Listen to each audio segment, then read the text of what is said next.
বছৰ বছৰৰ সাধনা উটি গ'ল বানত। বোকা পলসৰ তলত সপোন উটি গ'ল শিল্পকলা।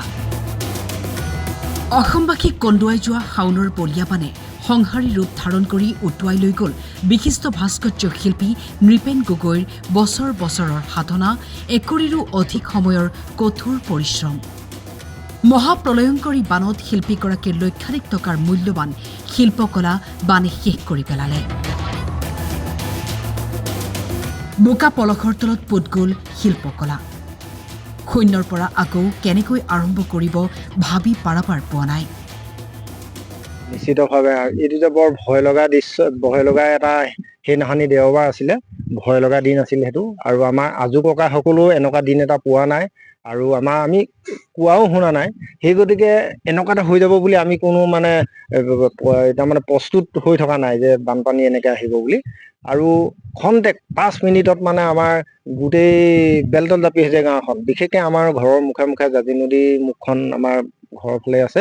পোনপ্ৰথমে আমাৰ ইয়াতে সোমাইছে পানী। সোমাই আমাৰ যি ভাস্কৰ্য কলা আছিলে গোটেইখিনি উটুৱাই মেলি যেনি তেনি লৈ গৈছে। এতিয়াও যথেষ্ট বস্তু এই পলসৰ ভিতৰতে আছে। আমি তেনেকে উলিয়াই আপোনালোকে দেখিছেই, এনেকে আমি গোটাই মেলি পুতি পেলাইছে। আৰু ইয়াৰ পাছত আমাৰ বেলতল জাপি সজীয়া গাঁও, চেলেংহাট বেলতল জাপি সজীয়া গাঁওখন আপোনাৰ গোটেই আমাৰ এই এৰিয়াটো গোটেই একদম বিধ্বস্ত কৰি পেলাইছে। আৰু ঘৰৰ কাপোৰ কানি, লেপ তুলি, খোৱা আচবাব আৰু পশুধনলৈকে গোটেই বিধ্বস্ত ৰূপে ধ্বংস কৰি পেলাইছে। আৰু কাপোৰ কানিটো আমাৰতো বিশেষকে আমাৰ গৃহত এতিয়া কাপোৰ কানি সম্পূৰ্ণৰূপে আমি ব্যৱস্থা ভালকে বচাবও নোৱাৰিলো। আৰু সেইখিনি গোটেইখিনি আমি পেলাবলগীয়াই হৈছে। আৰু বিশেষকে চবতকৈ বেয়া লাগিছে গাঁওখনৰ কিছুমান দুখীয়া পৰিয়াল কিছুমান আছে, দিন হাজিৰা কৰি খাই মেলি। আপুনি সেইবিলাকৰ কথাটো ক'লেতো আপুনি আমাৰ বেলতল জাপি সজীয়া গাঁওখনতো আপুনি ভাবিবই নোৱাৰিব।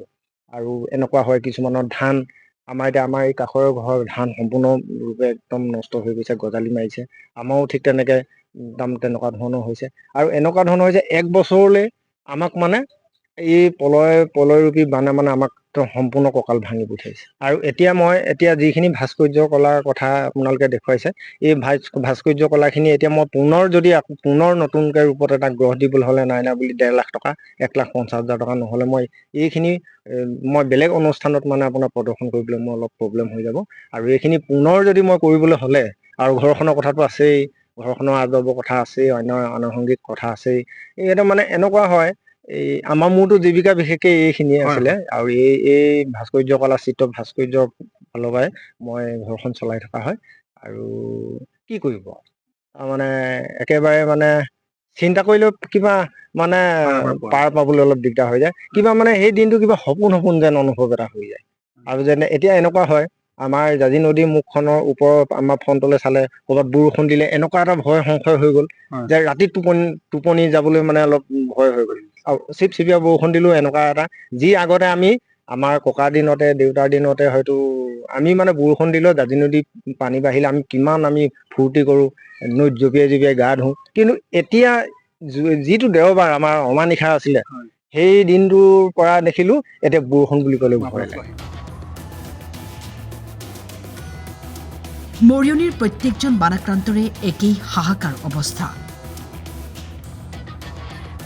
আমাৰ যেতিয়া পানীটো আহিছে, পানীটো অহাৰ লগে লগে আমি অকল কেৱল আমি নিজক সুৰক্ষিত জেগালৈ আমি কেনেকে নিব পাৰো, আমাৰ পৰিয়ালটো আৰু প্ৰত্যেকে আমাৰ গাঁওখনৰ প্ৰত্যেকে সেইটোৱে চিন্তা কৰিছে। আমি বাকী ক'ত কি হৈ আছে আমি সেইখিনি আমি এতিয়া দেখিছো, এই বানাক্ৰান্তত এতিয়া কিছুমান জেগাত আমি শুনিবলৈ পাওঁ যে এনেকুৱা মানুহ বানত হেৰি হয়। আৰু আমাৰ ইয়াত যেন নেদেখা বস্তু এটা যেতিয়াহ'লে আমাৰ ঘৰৰ বাকীবোৰ পৰিয়ালটো তাতোতকৈ হয়তো ভয়ংকৰ ৰূপ এটাও ল'ব পাৰে।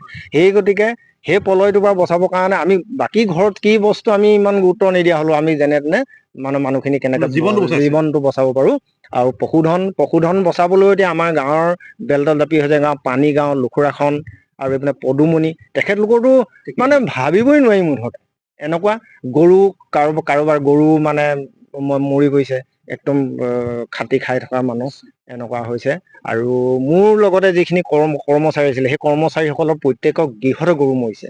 আৰু মোৰ নিজৰ যিটো অৱস্থা হৈছে, মই সেই অৱস্থাটোৰ কথা মই নিজে পাহৰি গৈছো। তেখেতলোকৰ যিটো অৱস্থা, আপুনি হয়তো দেখিলে আচৰিত খাব। আৰু এনেকুৱা।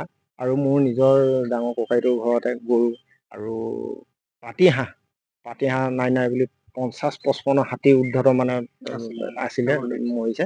আৰু আমাৰ গৃহতে মুৰ্গী আছিলে, মুৰ্গী পালন কৰি আমাৰ তেনেকে চলা হয়। মুৰ্গীখিনি য'তে ত'তে পৰি আছে, এতিয়া গেলা দুৰ্গন্ধ, আপুনি ইফালে ওলাই যাব নাই, সিফালে তেনে দেখিব। তাৰমানে আশ্চৰ্যকৰ এটা মানে দৃশ্য, মানে দেখিলেই মানে এনেকুৱা, আৰু এনেকুৱাকে যেন লাগে আৰু ভৱিষ্যতে যাতে এনেকুৱা এটা প্ৰলয় যাতে নাহক।